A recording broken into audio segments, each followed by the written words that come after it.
வந்தே மாதரம். அந்த வீடியோவை அப்லோட் பண்ண நண்பருக்கு நன்றி.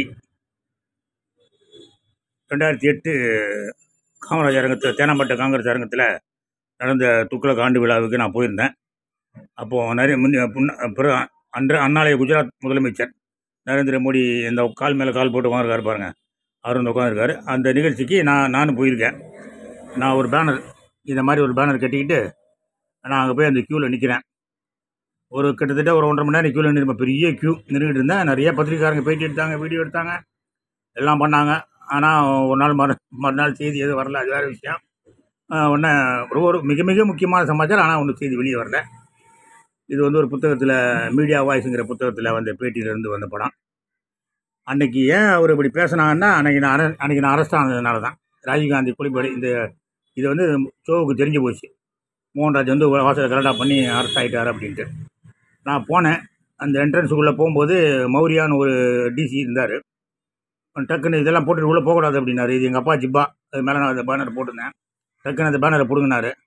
பிடிக்கிட்டு நான் பிரச்சனை பண்ண விரும்பலை. ஏன்னா தீவிரவாதிகளால் நரேந்திர மோடிக்கு ஆபத்து இருக்கலாம் அப்படிங்கிறதுனால நான் பிரச்சனை பண்ணல. பொண்ணை சைலண்ட்டாக உள்ள ஒன்று தேனாம்பேட்டை போலீஸ் ஸ்டேஷன் கொண்டு உட்கார வச்சுட்டாங்க. என்ன உட்கார வச்ச உள்ள போலீஸ் ஸ்டேஷன் பக்கத்துலேயே தானே போலீஸ் ஸ்டேஷன் கொண்டு உட்கார வச்சுட்டாங்க. உட்கார வச்சோடனே என் கட்சிக்காரங்கெல்லாம் வெளியே அந்த பக்கம் ரோட்டுக்கு அந்த பக்கம் வேடிக்கை பார்த்துட்டு இருந்தவங்க என்னை பார்க்கறதுக்கு உள்ளே வந்தாங்க. என்னை பார்க்க முடியாது, அவரெல்லாம் பார்க்க முடியாது நீங்கள் அப்படின்ட்டாங்க காவல்துறையினர். உடனே நான் எங்கள் தகவல் சொன்ன உடனே நான் வந்தே மாறம்னு பயங்கரமாக கற்றுனேன். அப்படியே அந்த க்யூவில் நின்றவங்கலாம் அப்படியே அலறி போய் பார்க்குறாங்க. அதனால் நான் கைதானது அவருக்கு தெரிஞ்சு போச்சு, ஷோவுக்கு தெரிஞ்சு போச்சு. அதனால தான் ஷோ வந்து இந்த திருச்செந்தூரில் பை எலெக்ஷனில் எங்கள் அப்பா தியாகி நெல்லை நிலத்தை பற்றி பேசுகிறாரு. பயங்கரமான கூட்டம் வந்தது. ஆனால் ஜெவமணி வந்து ரொம்ப கான்ஃபிடென்ட்டாக இருந்தால் ஜெயிச்சிடும், நீங்கள் வெற்றி விழாவுக்கு நீங்கள் வர வேண்டியிருக்கும் ஷோ அப்படின்னு சொன்னார் என்கிட்ட. அப்புறமா தான் நாங்கள் காரைக்குள்ளி உட்காந்து எல்லாரும் ரெட்டை வேலை காட்டினாங்க அப்படின்னு சொல்கிறாரு. அவ்வளோ பேர் என்னை பேட்டி எடுத்தாங்க, வீடியோ எடுத்தாங்க, எல்லாம் பண்ணாங்க. ஆனால் எந்த பத்திரிகையிலும் செய்தி வரல. தினத்தந்தியில் மாத்திரம் வந்தது. அதில் எப்படி போட்டிருந்தாங்கன்னா, தினத்தந்தி 15/1/2008 நரேந்திர மோடி விழாவில் இன்ஸ்பெக்டர் திடீர் கைது. குஜராத் முதலமைச்சர் நரேந்திர மோடி நேற்று மாலை 6 மணி அளவில் சென்னை காமராஜர் அரங்கத்தில் துக்ளக் ஆண்டு விழா கலந்து கொண்டார். இந்த விழாவிற்கு வந்தவர்கள் பலத்த சோதனைக்கு பிறகு அனுமதிக்கப்பட்டனர். நேற்று மாலை 4 மணி அளவில் இந்த நிகழ்ச்சிக்கு சென்னை நகர போலீஸில் இன்ஸ்பெக்டராக பணிபுரிந்து கட்டாய ஓய்வு பெற்றனா டிஸ்மிஸ் ஆனான்னு அர்த்தம். ஆனால் நான் விருப்ப ஓய்வு பெற்றேன். இருந்தாலும் தினத்தந்தியிலேயே அப்படி போட்டாங்கன்னு தெரியல. ஓய்வு பெற்ற திடீரென்று வந்தார். அவர் மறைந்த முன்னாள் எம்எல்ஏ நெல்லை ஜெவமணியின் மகன் ஆவார். அவர் தனது தந்தை பேரில் கட்சி நடத்தி வருகிறார். ஜெபமணி எனதா கட்சி பேர். ராஜீவ்காந்தியின் கொலைக்கு பின்னணியில் உள்ளவர்களை கைது செய்தால்தான் தமிழகத்தில் விடுதலை புலிகளுக்கு ஆதரவாக செயல்படுவர்களை ஒடுக்க முடியும் என்ற வாசகங்கள் எழுதப்பட்ட துணி ஒன்றை தனது கழுத்தில் கட்டி தொங்கவிட்டபடி மோகன்ராஜ் வந்தார். அவரை போலீசார் பிடித்து சென்றனர்.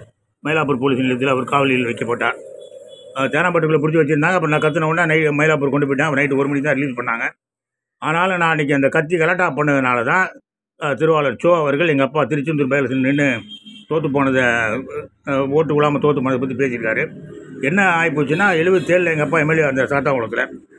அந்த 2 வருஷத்தில் கலக்குன்னு கலெக்டார் சட்டசபையில். எம்ஜிஆர் எங்கள் அப்பாவை தாத்தான்னு கூப்பிடுவார். அவர் 1917 பிறந்தார். எங்கள் அப்பா 1919. இருந்தாலும் தாத்தான்னு கூப்பிடுவார். கருணாநிதி கலக்கிடுவார் சட்டசபையில்.